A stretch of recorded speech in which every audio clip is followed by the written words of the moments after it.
दोस्तों चलिए आज की वीडियो शुरू करते हैं।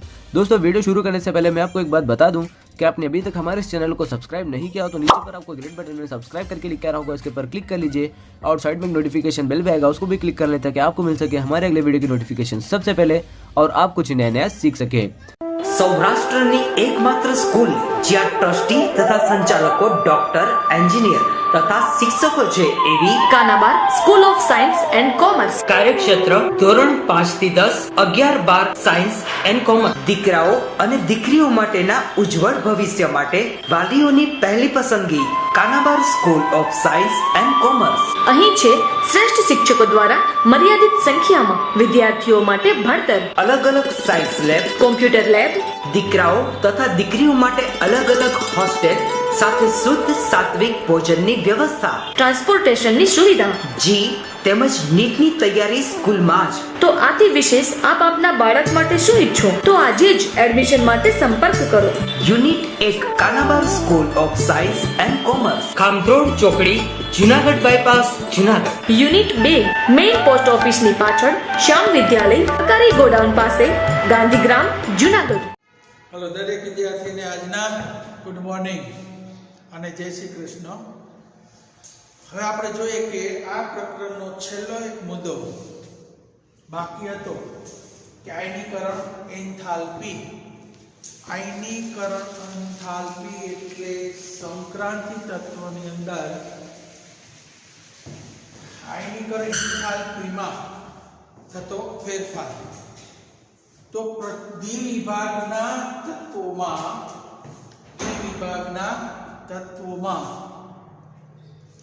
जेम परमाणु क्रमांक बढ़तो जाए तेम अंदरनी डी कक्षक में इलेक्ट्रॉन उमेरातो जाए। आथी केंद्रनो धन विस्भार बढ़तो जाए। आथी इलेक्ट्रॉन केंद्र तरफ आकर्षण बळ वधवाथी जमणी डाबी बाजुथी प्रथम श्रेणीना तत्वोमां डाबी बाजुथी जमणी तरफ जता એટલે કે શ્રેણીમાં ઉપરથી નીચે તરફ જતા આયનીકરણ એન્થાલ્પીમાં વધારો થાય છે। હવે પ્રથમ દ્વિતીયક અને તૃતીયક તબક્કાવાર ત્રણ આયનીકરણ એન્થાલ્પીમાં એટલો તીવ્ર વધારો થતો નથી કે જે બી સંક્રાંતિ તત્વોમાં જોવા મળે। એટલે કે ડી વિભાગની આયનીકરણ એન્થાલ્પી એસ અને પી વિભાગના તત્વો કરતા હંમેશા ઓછી હોય છે, કારણ કે સંક્રાંતિ તત્વની અંદર ડી વિભાગના તત્વોમાં જે આયનીકરણ એન્થાલ્પીનો એટલો વધારો થતો નથી કે જે બી સંક્રાંતિ તત્વોમાં જોવા મળે છે। એટલે પ્રથમ આયનીકરણ એન્થાલ્પીની સરખામણીમાં દ્વિતીયક અને તૃતીયક આયનીકરણ એન્થાલ્પીની માત્રા વધુ હોય છે। એટલે કે દ્વિતીયક અને તૃતીયકની અંદર આયનીકરણ એન્થાલ્પીનું મૂલ્ય હંમેશા વધુ હોય છે। હવે 3D શ્રેણીના જે તત્વો છે કે સ્કેનેડિયમ, બ્રિટેનિયમ, વેનેડિયમ, 3D શ્રેણીના તત્વોની પ્રથમ આયનીકરણ એન્થાલ્પી છે એની જે નિયમિતતામાં બહુ મોટો તફાવત હોતો નથી। એટલે કે પ્રથમ આયનીકરણ એન્થાલ્પીમાં અનિયમિતતામાં ઘણી અનિયમિતતા ઘણી ઓછી જોવા મળે છે, કારણ કે 3D સંક્રાંતિ શ્રેણીના તત્વોની પ્રથમ આયનીકરણ એન્થાલ્પીમાં અનિયમિતતા ઓછી જોવા મળે છે। હવે એની દ્વિતીયક અને તૃતીયક આયનીકરણ એન્થાલ્પી છે એની સરખામણીમાં પ્રથમ આયનીકરણ એન્થાલ્પીમાં અનિયમિતતા ઓછી જોવા મળે છે। તો આપણે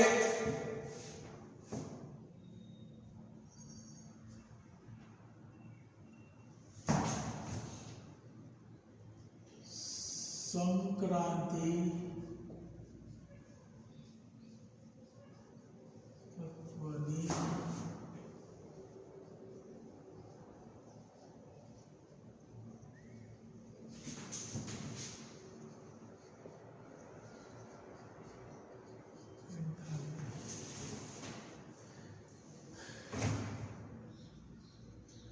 ડી વિભાગના તત્વનો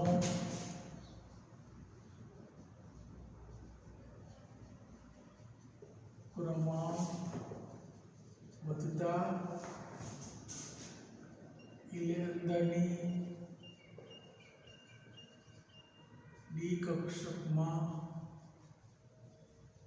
અંદરની ડી કક્ષકમાં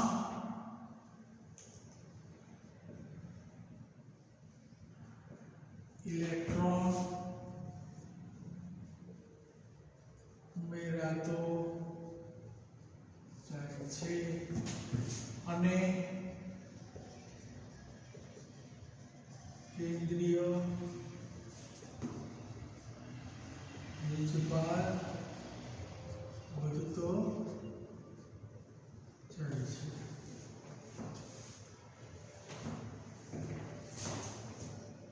આથી ડાબી બાજુથી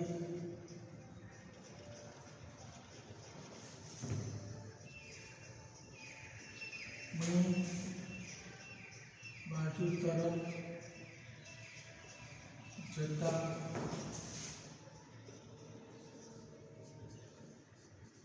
આયનીકરણ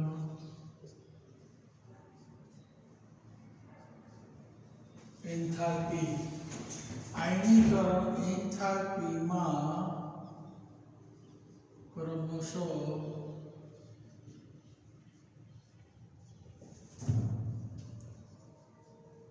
વધારો થાય છે. સંક્રાંતિ તત્વોમાં પ્રથમ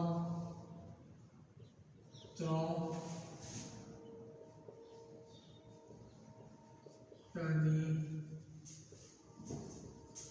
આયનીકરણ એન્થાલ્પી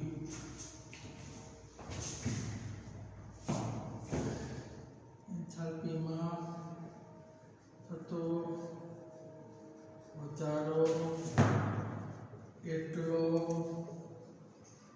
તીવ્ર નથી જે બિન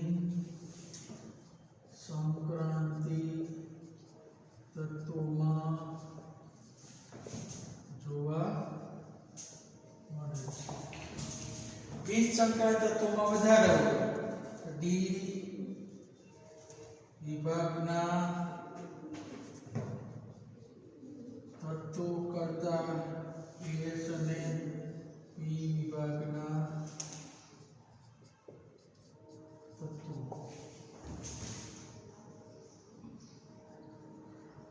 આયનીકરણ એન્થાલ્પી.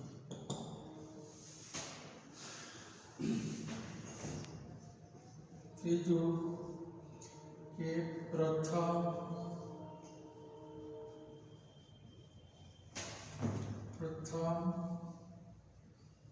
આયનીકરણ એન્થાલ્પી નું મૂલ્ય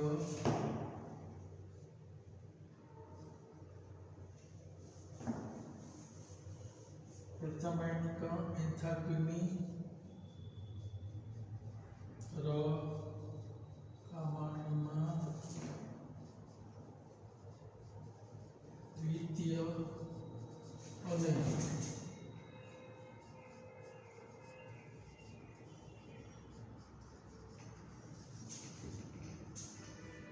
આયનીકરણ એન્થાલ્પી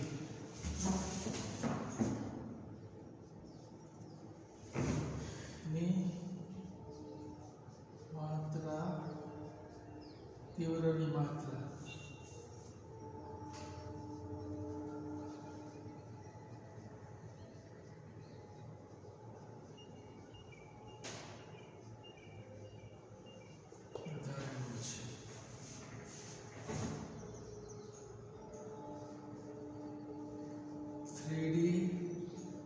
શ્રેણીના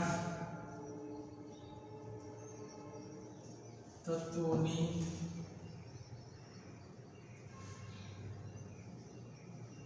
પ્રથમ આયનીકરણ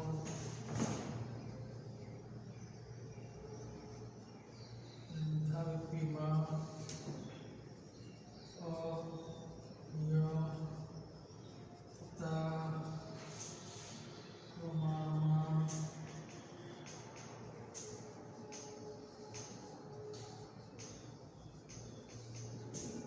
ઓછી હોય છે એટલું લખી લો.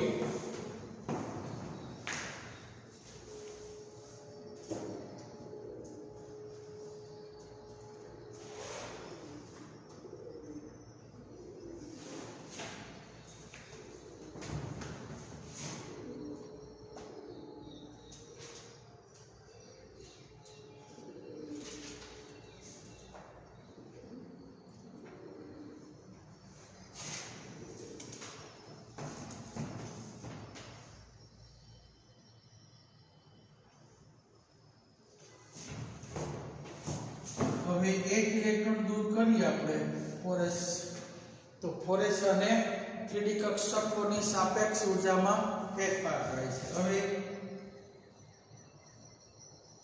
એક ઇલેક્ટ્રોન દૂર થવાથી ફોરેસ અને 3D કક્ષકોની સાપેક્ષ ઊર્જામાં ફેરફાર થાય છે.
હવે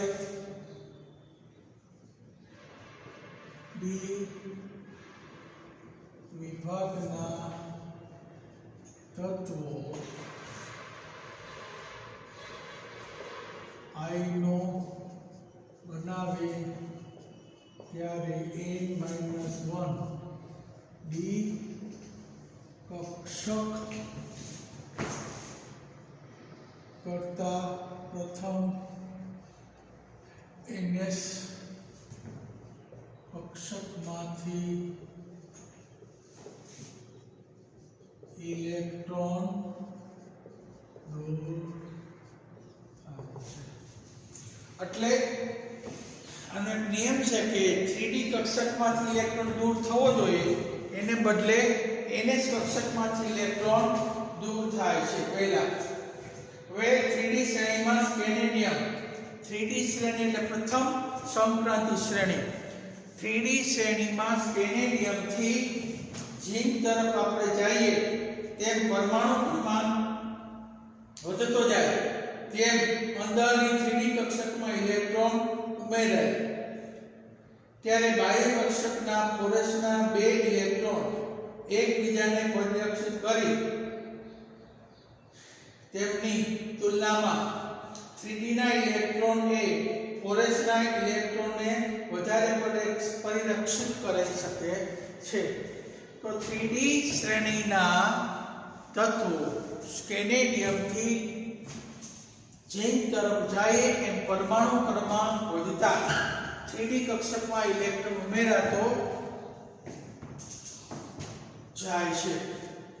આથી ફોરસના બે ઇલેક્ટ્રોન જે પરિરક્ષિત કરે તેના કરતા 3D ના ઇલેક્ટ્રોન એ ફોરસ કક્ષકના ઇલેક્ટ્રોનને વધુ પરિરક્ષિત કરી શકે છે. આથી કેન્દ્રીય આકર્ષણ બળ ઓછું થવાને કારણે એની પરમાણુ ત્રિજ્યામાં ઘટાડો ઓછો થાય છે. આથી તેની 3D શ્રેણીની આયનીકરણ એન્થાલ્પી નજીવી વધે છે. હવે 3D શ્રેણીના તત્વો સ્કેનેડિયમથી ઝિંક તરફ જઈએ તેમ પરમાણુ ક્રમાંક વધવાની સાથે ઇલેક્ટ્રોન 3D કક્ષકમાં ઉમેરાતો જાય છે. પરંતુ ફોરસના બે ઇલેક્ટ્રોન ની પરિરક્ષિત થવાની તુલનામાં 3D નો એક ઇલેક્ટ્રોન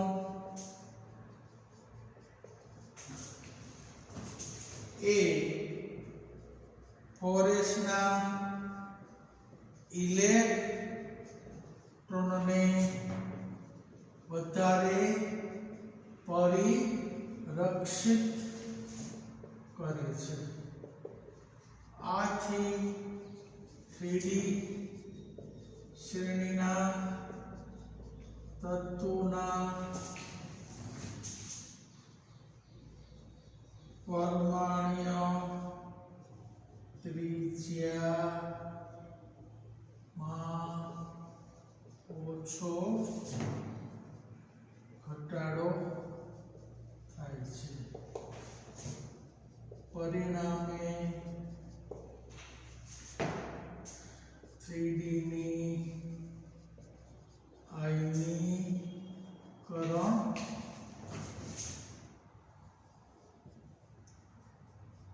એન્થાલ્પીમાં નજીવો વધારો થાય છે. એટલે 3D વિભાગના તત્વો આયનો બને ત્યારે NS ને બદલે ND ને બદલે NH કક્ષકમાંથી ઇલેક્ટ્રોન દૂર થાય. હવે 3D શ્રેણીમાં તત્વો સ્કેનેડિયમથી ઝિંક તરફ જઈએ તેમ પરમાણુ ક્રમાંક વધવાની સાથે ઇલેક્ટ્રોન 3D કક્ષકમાં ઉમેરાતો જાય. પરંતુ ફોરસના બે ઇલેક્ટ્રોનની પરિરક્ષિત થવાની તુલનામાં 3D નો એક ઇલેક્ટ્રોન એ ફોરસના ઇલેક્ટ્રોનને વધારે પરિરક્ષિત કરે છે. આથી 3D શ્રેણીના તત્વોના પરમાણુ ત્રિજ્યામાં ઓછો ઘટાડો થાય પરિણામે 3D ની આયનીકરણ એન્થાલ્પી છે એ નજીવી વધે છે। હવે બે કે બે કરતા વધુ વીજભાર ધરાવતા ફોરસના ઇલેક્ટ્રોન સિવાયની ઇલેક્ટ્રોન રચના 3D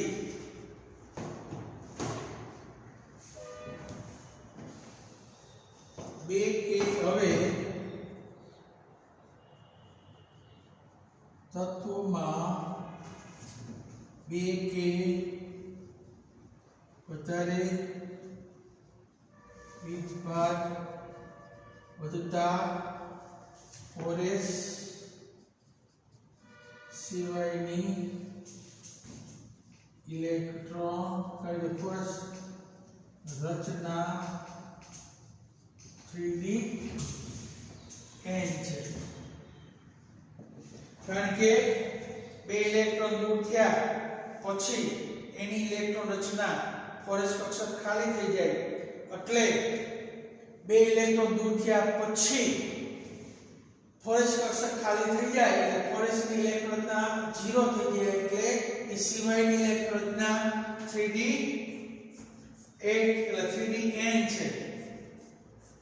હવે દ્વિતીય આયનીકરણ એન્થાલ્પી વધવાનું કારણ 3D કક્ષકની જુદી જુદી દિશાને કારણે કેન્દ્રીય વીજભારની અસરમાં એટલે 3D કેન્દ્રીય વીજભારની અસરમાં એક 3D ઇલેક્ટ્રોન એ બીજા 3D ઇલેક્ટ્રોનની પરિત કરી શકતો નથી। હવે દ્વિતીયક આયનીકરણ શક્તિ વધવાનું કારણ દ્વિતીયક આયનીકરણ શક્તિ વધવાનું કારણ દ્વિતીયક આયનીકરણ શક્તિ વધવાનું કારણ એ કેન્દ્રીય કારણ કે 3D કક્ષકોની જુદી જુદી દિશામાં 3D કક્ષકોની જુદી જુદી દિશાને કારણે 3D કક્ષકોની જુદી જુદી દિશાને કારણે જુદી જુદી દિશાને કારણે કેન્દ્રીય વીજભારની અસરમાં કેન્દ્રીય વીજભારની અસરને કારણે એક 3D કક્ષકના ઇલેક્ટ્રોન બીજી 3D કક્ષકના ઇલેક્ટ્રોનને પરિરક્ષિત કરી શકતો નથી।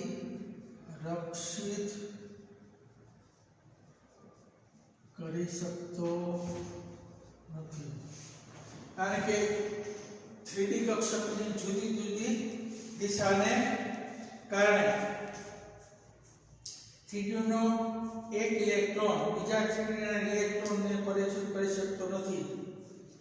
તેમ છતાં દ્વિતીયક અને તૃતીયક આયનીકરણ એન્થાલ્પીની સ્થિરતા વધવાનું વલણ છતાં દ્વિતીયક અને તૃતીયક આયનીકરણ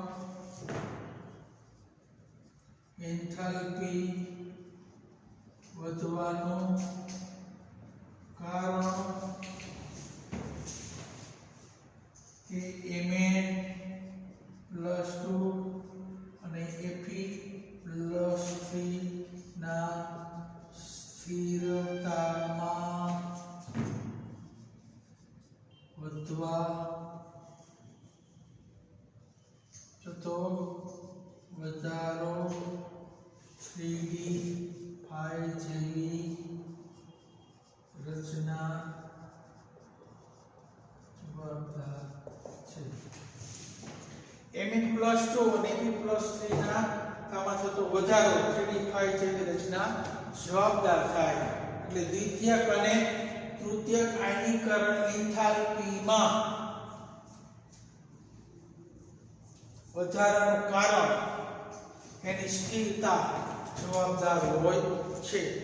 તો આયનીકરણ એન્થાલ્પીનો મુદ્દો અહીંયા આપણે જોવાનું કે આયનીકરણ એન્થાલ્પી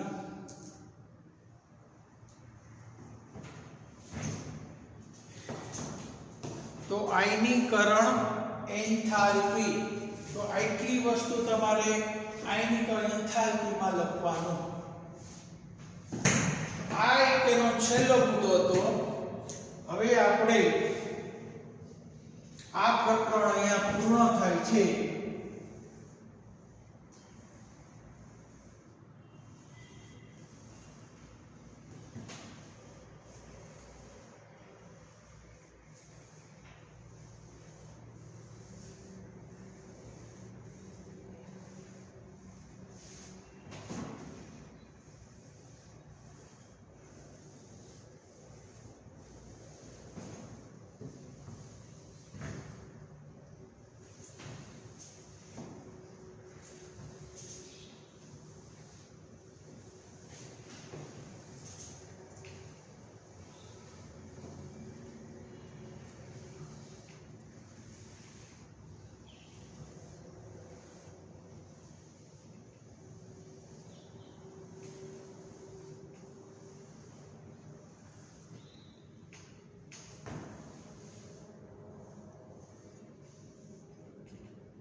હવે અહીંયા ચેપ્ટર નંબર 4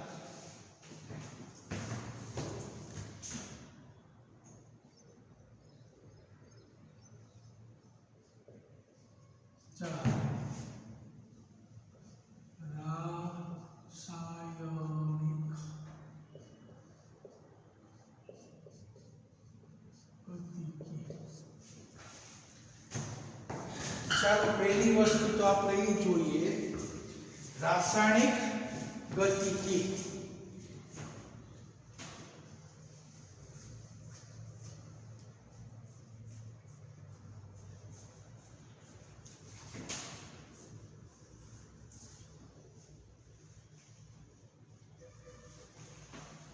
कि रासायनिक गतिकी में रासायनिक गतिकी नो अर्थ के कोई पण रासायनिक प्रक्रिया छे ई केटली गति में थई अने केटला समय में ई प्रक्रिया पूर्ण थई अने ई प्रक्रियानो प्रक्रिया वेग केटलो जोवा मळे।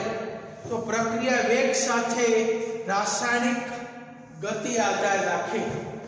हवे कोई पण रासायनिक प्रक्रिया जे छे ई प्रक्रिया वेगने आधारे केवी रीते थाय तेनी समजूती आ प्रकरणमां करवामां आवे छे। तो सामान्य रीते वेगने आधारे रासायनिक प्रक्रियाओ त्रण प्रकारनी जोवा मळे। वेगने आधारे रासायनिक प्रक्रियाओ त्रण रीते जोवा मळे। पहली प्रक्रिया त्वरित अने झड़पी थाय। કેટલીક પ્રક્રિયાઓ એવી હોય કે તરત જ અને ઝડપી થઈ અને નિપજ મળી જાય।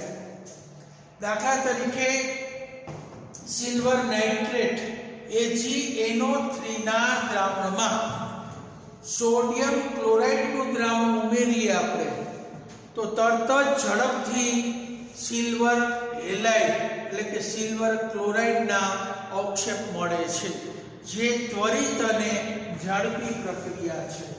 तो पहलो प्रश्न આપણે બધા પ્રશ્ન સમજતા જાય અને આગળ સમજતા જાય અને લખતા જાય કે પ્રક્રિયા વેગને આધારે રાસાયણિક પ્રક્રિયાના પ્રકાર. રાસાયણિક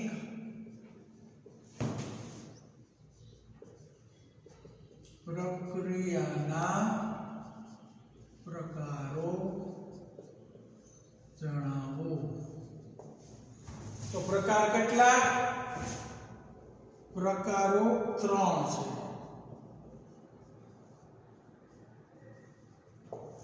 એમાં પહેલો પ્રકાર ઝડપી અને ત્વરિત.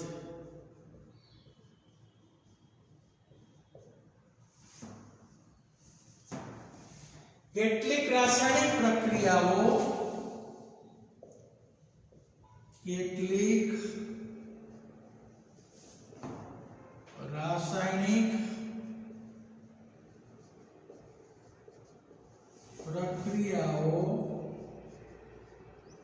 ઝડપી અને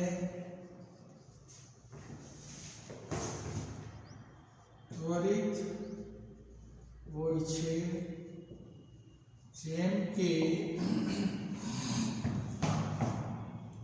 AgNO3 ના દ્રાવણમાં સોડિયમ ક્લોરાઇડ નો દ્રાવણ ઉમેરવાથી ઝડપથી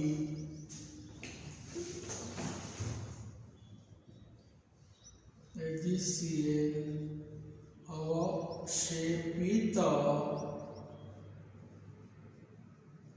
થાય છે.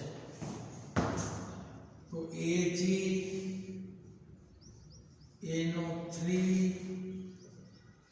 પ્લસ HCl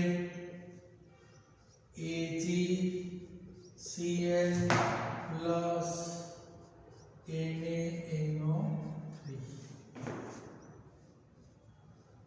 ઝડપી અવક્ષેપ.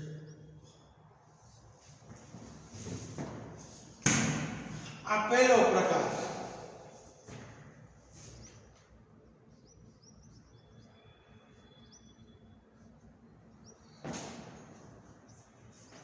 મધ્યમ ધીમી પ્રક્રિયા.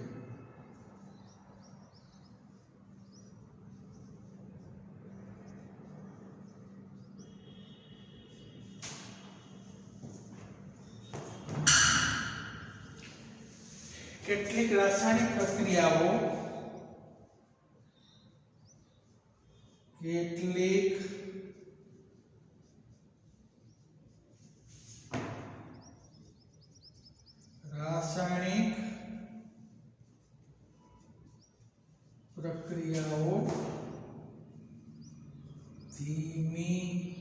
ધીમા વેગથી આગળ વધે છે. જેમ કે હવા અને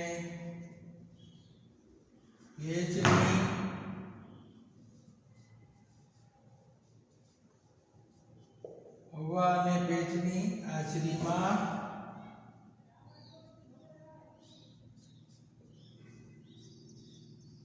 લોખંડ પર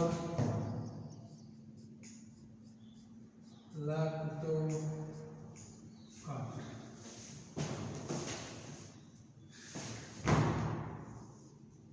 અને ત્રીજો પ્રકાર છે મધ્યમ ગતિ.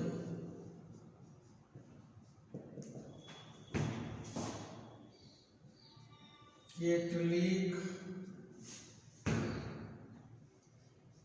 રાસાયણિક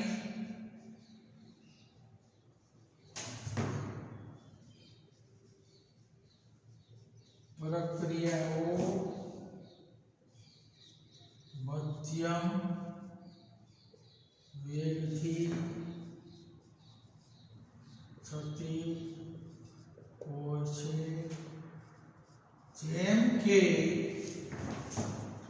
ખાંડનું પાણીમાં ઓગળવું, ખાંડનું પાણીમાં ઓગળવું, ઓગળવું એટલે વ્યુત્ક્રમણ. બીજું સ્ટાર્ચ નું પાણીમાં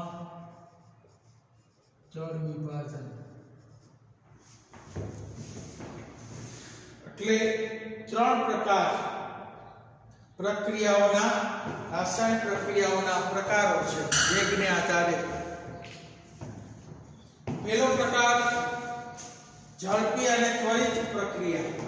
કેટલીક રાસાયણિક પ્રક્રિયાઓ ઝડપી અને ત્વરિત હોય છે, જેમ કે સિલ્વર નાઇટ્રેટના દ્રાવણમાં સોડિયમ ક્લોરાઇડનું દ્રાવણ ઉમેરવાથી ઝડપથી સિલ્વર ક્લોરાઇડ AgCl અવક્ષેપિત થાય છે. એટલે અવક્ષેપિત થઈ ગયા. ઝડપી. ધીમી પ્રક્રિયાઓ. કેટલીક રાસાયણિક પ્રક્રિયાઓ ધીમા વેગથી આગળ વધતી હોય છે, જેમ કે હવા અને ભેજની હાજરીમાં લોખંડ ઉપર લાગતો કાંટો. અને કેટલીક મધ્યમ ગતિએ પ્રક્રિયા થાય. તો મધ્યમ ગતિએ કેટલીક પ્રક્રિયાઓ થઈને આગળ વધે, જેમ કે ખાંડને પાણીમાં નાખીએ તો મધ્યમ ગતિ એ ખાંડ પાણીમાં ઓગળી જાય. સ્ટાર્ચને પાણીમાં નાખીએ તો એનું જળ વિભાજન થઈ જાય. તો આ 3 પ્રકાર છે, એ તમે સમજી લેજો.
ચાલો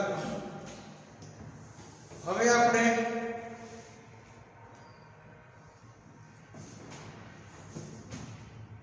પ્રક્રિયા વેગ એટલે શું સમજાવો.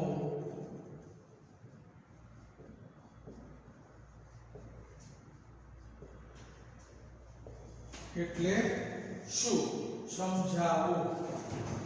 તો પ્રક્રિયા વેગ એટલે શું, તો એના માટે આપણે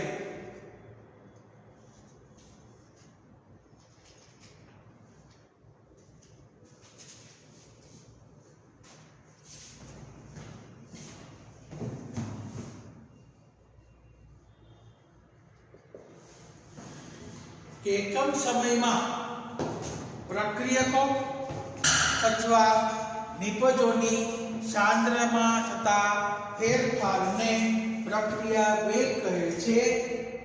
એકમ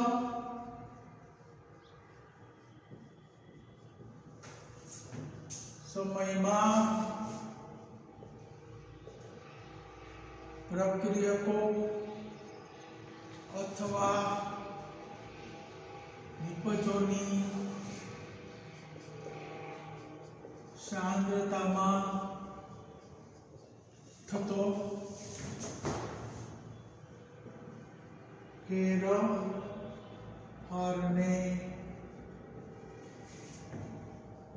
પ્રક્રિયા વેગ કહે છે.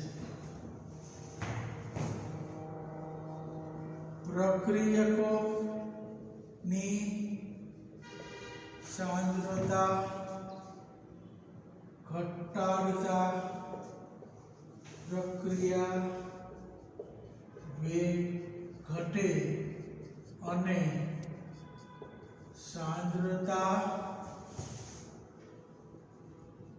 वधारता प्रक्रिया वेग વધે છે।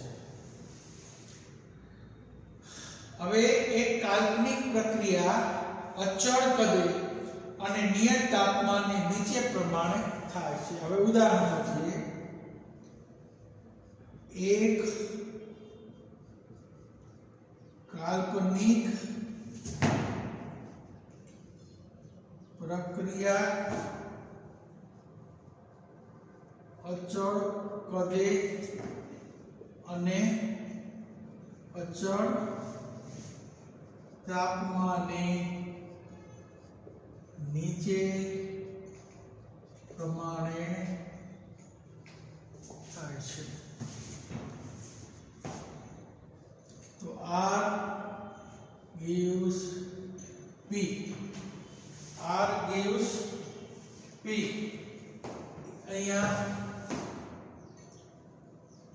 ધારો કે 1 મોલ પ્રક્રિયક R માંથી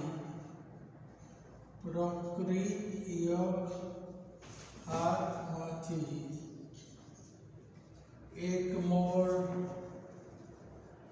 निपज P बने छे।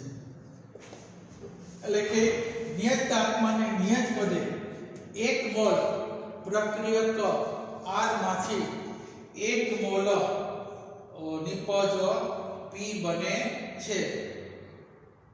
હવે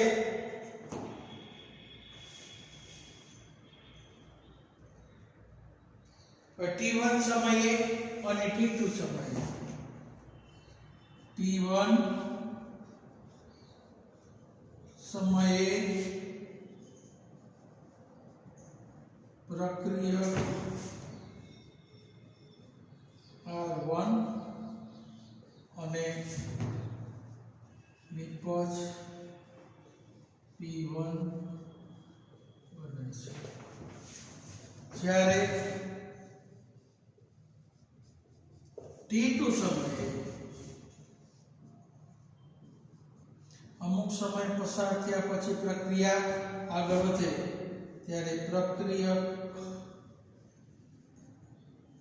ની સાંદ્રતા R2 અને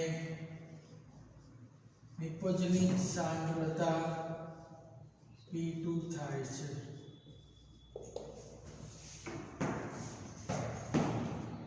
હવે डेल्टा T बरोबर T2 माइनस T1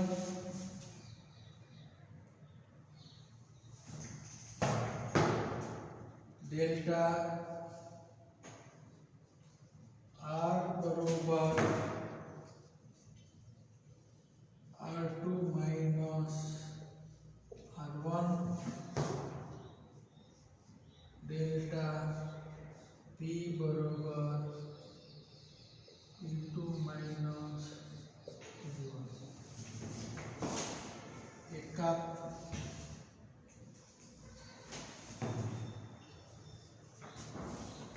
એનો ફેરફાર સમયમાં થતો ફેરફાર પ્રક્રિયકોની સાંદ્રતામાં થતો ફેરફાર અને નિપજની સાંદ્રતામાં થતો ફેરફાર। ચાલો હવે આજનું લેક્ચર પૂરું થયું। હવે આપણે આજની ડેઈલી ટેસ્ટ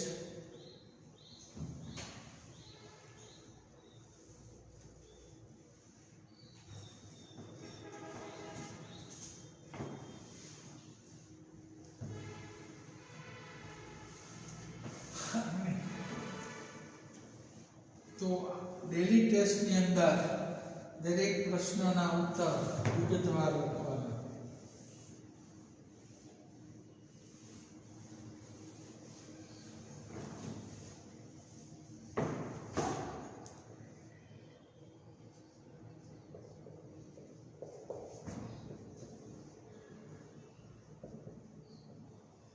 આયનીકરણ થતી